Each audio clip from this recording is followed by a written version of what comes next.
আসসালামু আলাইকুম সম্মানিত ভিউয়ার্স, আজকের এই ভিডিওতে আমি একটি পোর্টেবল সিরিজ বোর্ড বানিয়ে দেখাবো। এই সিরিজ বোর্ডগুলো আপনারা সহজে সব জায়গায় ব্যবহার করতে পারবেন। এই প্র্যাকটিক্যালটি করার জন্য আমি কয়েকটি মালামাল নিয়েছি। এটি হলো 100 একটি ফিলামেন্ট বাতি আর একটি নিয়ন টেস্টার, এই কেবল রেখেছি।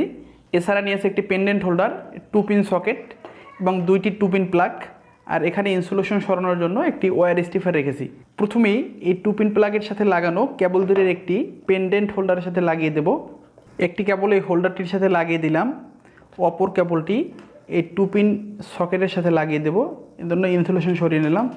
এই অপর কেবলটি আমি 2 পিন সকেটের সাথে লাগিয়ে দেব। সম্মানিত ভিউয়ার্স, এই টুকরা কেবলটি এই হোল্ডারের সাথে লাগিয়ে দিলাম, আর এই ছোটো কেবলটি আমি এই সকেটের সাথে লাগিয়ে দেব। এই হোল্ডার থেকে আসা টুকরা কেবলটি এই 2 পিন সকেটে লাগিয়ে দিছি। এখন এই হোল্ডারটিতে 100 বাতিটি লাগিয়ে রাখবো। লাইন দিয়ে আপনাদের চেক করে দেখাবো।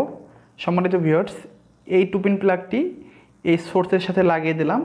এই সকেটগুলো আপনারা বোর্ডের সাথে কোথাও লাগিয়ে দিতে পারবেন, বা ব্যাগে বহন করলে এরকম সহজে আপনি কোনো কয়েল বা কোনো কিছু চেক করতে পারবেন। এই টিসল্যাম বোর্ডের জন্য সবসময় 100 ফিলামেন্ট ল্যাম্প ব্যবহার করবেন। যখন আপনারা মোটর বা ফ্যানের এরকম কয়েল চেক করবেন, তাহলে আপনাদের কয়েলটি ভালো আছে কিনা এটা বুঝতে সুবিধা হবে। সম্মানিত ভিউয়ার্স, আশা করি সহজে আপনারা এরকম পোর্টেবল সিরিজ বোর্ড বানাতে পারবেন। এই পোর্টেবল বোর্ডটি চাইলে আপনি সহজেই বহন করতে পারবেন। আজ এ পর্যন্তই। ভিডিওটি কেমন লাগলো কমেন্ট অবশ্যই জানাবেন। দীর্ঘদিন ধরে আমার চ্যানেলে থিওরিক্যাল ভিডিও আপলোড করে আসতেছি। এখন থেকে কিছুদিন আবার প্র্যাকটিক্যাল ভিডিও আপলোড করব। আজ এ পর্যন্তই। ধন্যবাদ সবাইকে। আসসালামু আলাইকুম।